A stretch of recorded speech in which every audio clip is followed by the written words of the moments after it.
Hello friends, आगे हम शुरू करते हैं मौलिक अधिकारों में संशोधन। मौलिक अधिकारों में संशोधन का टॉपिक हम डिस्कस करेंगे अब। पहला है गोलकनाथ बनाम पंजाब राज्य। ये है आपका 1967 का केस है। अब इसमें है कि मौलिक अधिकारों को चैलेंज किया गया था, तो किस तरह कोर्ट ने उस पर निर्णय दिए थे। तो ये पहला है हमारा गोलकनाथ बनाम पंजाब राज्य के साथ 1967। तो इसके निर्णय से पूर्व दिए गए निर्णयों में यह निर्धारित किया गया था कि संविधान में किसी भी भाग में संशोधन किया जा सकता है, पहले ये बताया गया, जिसमें अनुच्छेद 368 एवं मूल अधिकारों को शामिल किया गया है। 368 के अनुसार जो है संशोधन किया जा सकता है। और आगे दूसरा आता है सर्वोच्च न्यायालय में गोलकनाथ बनाम राज्यवाद। ये भी 1967 वाला है यही।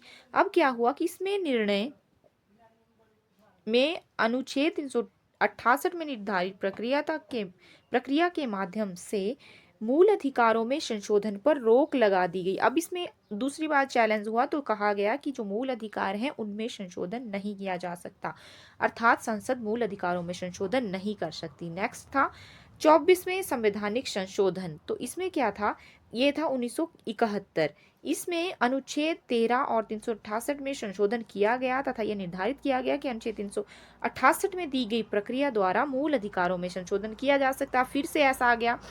नेक्स्ट है केशवानंद बनाम केरल राज्यवाद। केशवानंद भारती बनाम केरल राज्यवाद के निर्णय में इस प्रकार की संशोधन को विधि मान्यता प्रदान की गई, अर्थात गोलकनाथ बनाम पंजाब राज्य के निर्णय को निरस्त कर दिया गया। नेक्स्ट था 42वां संवैधानिक संशोधन, जो कि आपका हुआ है 1976 में। इसे लघु संविधान भी कहा जाता है ना, इसको हम ऐसे भी याद रख सकते हैं, इसको लघु संविधान भी कहा जाता है। तो इसमें क्या था कि अनुच्छेद 368 में खंड 4 और 5 जोड़े गए तथा यह व्यवस्था की गई कि इस प्रकार किए गए संशोधन को किसी न्यायालय में प्रश्नगत नहीं किया जा सकता। नेक्स्ट है मिनर्वा मिल्स बनाम भारत संघ। ये है आपका 1980 में केस। इसके निर्णय के द्वारा यह निर्धारित किया गया कि संविधान के आधारभूत लक्षणों की रक्षा करने का अधिकार न्यायालय को है और न्यायालय इस आधार पर किसी भी संशोधन का जो है पुनरावलोकन कर सकता है। इसके द्वारा जो 42वां संवैधानिक संशोधन है उसमें की गई व्यवस्था को भी समाप्त कर दिया गया। इस तरह राज्य के नीति निदेशक सिद्धांत ये आते हैं आपके भाग 4 में। तो ये है अनुच्छेद कहाँ से लेके 36 से लेकर अनुच्छेद 51 तक दिए गए हैं। इनकी प्रेरणा हमें कहाँ से मिली है, तो आयरलैंड के संविधान से मिली है।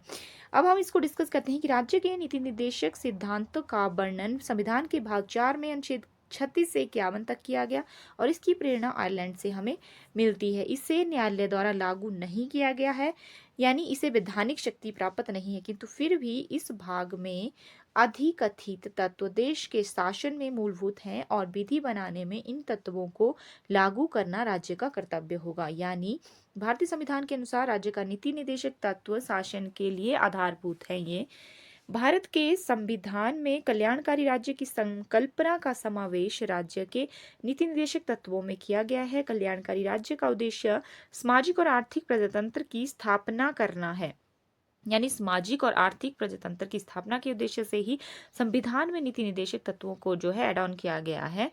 तो नेक्स्ट एक नोट दिया गया है कि भारत सरकार अधिनियम 1935 में अंतर्विष्ट अनुदेश प्रपत्र को भारतीय संविधान में राज्य के नीति निर्देशक तत्वों के रूप में समाविष्ट किया गया है। जो हमारा भारत सरकार अधिनियम था 1935, उन्हीं के तहत ये किए गए हैं। यह प्रपत्र 1935 के अधिनियम के तहत ब्रिटिश सरकार द्वारा भारत के गवर्नर जनरल और प्रांतों के गवर्नरों को जारी किया जाता था। और राज्य के नीति निर्देशक तत्व जो है निम्न है।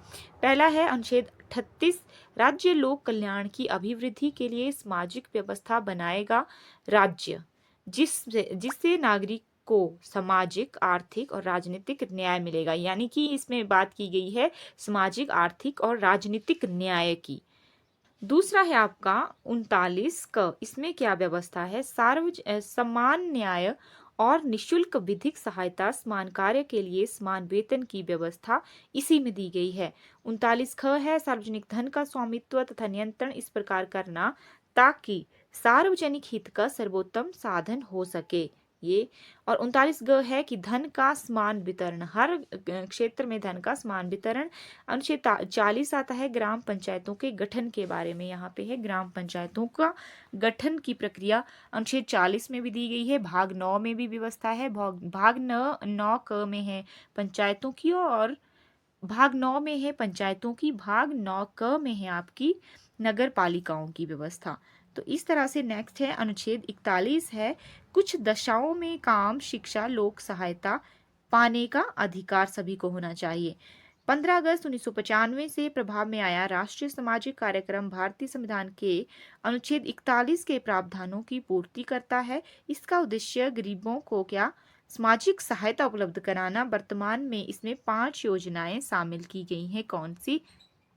ये है इंदिरा गांधी राष्ट्रीय वृद्धावस्था पेंशन योजना, इंदिरा गांधी राष्ट्रीय विधवा पेंशन योजना, इंदिरा गांधी राष्ट्रीय विकलांगता पेंशन योजना और राष्ट्रीय परिवार लाभ योजना, अन्नपूर्णा योजना। ये 5 व्यवस्थाएं इसमें की गई हैं।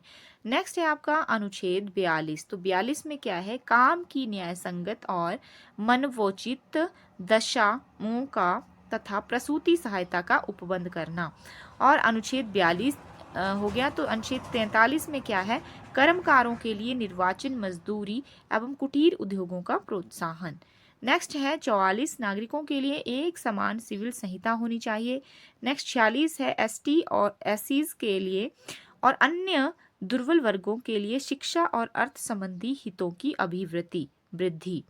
नेक्स्ट है अनुच्छेद 47 पोषाहार स्तर, जीवन स्तर को ऊंचा करने तथा लोक स्वास्थ्य का सुधार करने का राज्य का कर्तव्य, ये बताया गया है। अनुच्छेद 48 है कृषि एवं पशुपालन का संगठन, कृषि एवं पशुपालन का संगठन। और अनुच्छेद 48 का बोलता है पर्यावरण का संरक्षण तथा संवर्धन और वन एवं वन्य जीवों की रक्षा।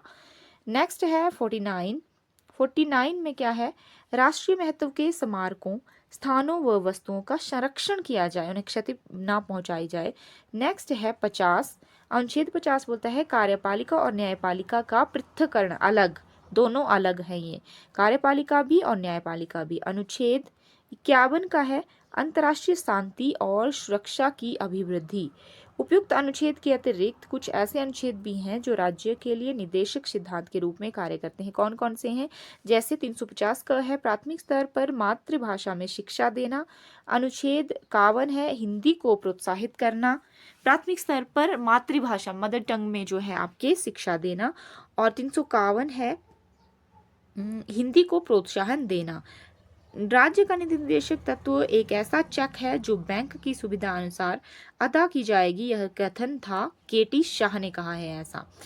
नेक्स्ट है कि इनमें डिफरेंस क्या है, मौलिक अधिकारों और नीति निर्देशक तत्वों में अंतर क्या है। एक साइड है आपके नीति निर्देशक तत्व और एक तरफ है मौलिक अधिकार। तो जो आपके नीति निर्देशक सिद्धांत हैं आयरलैंड से लिए गए हैं, मौलिक अधिकार यूएसए से लिए गए हैं, और जो नीति निर्देशक सिद्धांत हैं इनका वर्णन किया गया है संविधान के भाग 4 में, और मौलिक अधिकारों का वर्णन है भाग 3 में। इसे लागू कराने के लिए न्यायालय नहीं जाया जा सकता। जो नीति निर्देशक तत्व हैं उनको लागू करवाना हो तो न्यायालय जाना नहीं जा सकते, और जो मौलिक अधिकार हैं आपके, इनको लागू करवाने के लिए न्यायालय की शरण ली जा सकती है। नेक्स्ट है कि यह समाज की भलाई के लिए है, और जो मौलिक अधिकार हैं व्यक्ति के अधिकार हैं, पर्सनल अधिकार हैं, वो बिना कानून से भी उसको मिल जाते हैं।